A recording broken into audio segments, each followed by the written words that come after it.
me ask you a question. Do the deaf hear? Well, you may answer, of course not. But what if I ask you, do they listen? The answer is a definite yes. The deaf listen. They just don't hear without a hearing device. But do you realize how many people define listening as the ability to hear?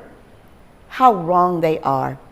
Hearing is the biological ability to receive and perceive sounds. It is different from the intellectual function of listening, which is the ability to attend, organize, comprehend, and remember symbols during the process of communication.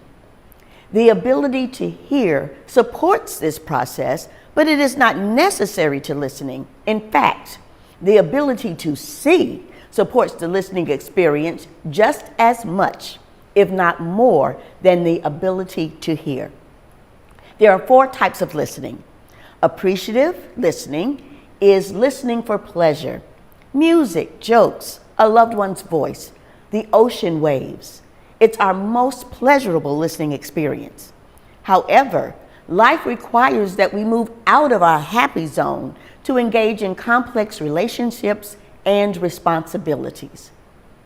Comprehensive listening is where we listen to understand, like at work or school. Empathetic listening takes us beyond sympathy to listening with our hearts.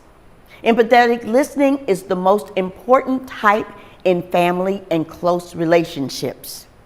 Lastly, critical listening is when we need to make decisions that affect our lives and those around us.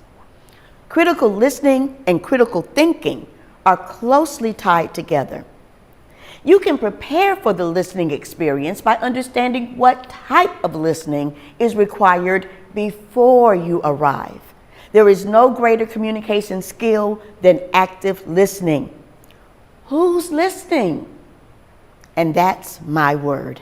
Subscribe to Colburn Classroom and be on the lookout for new videos.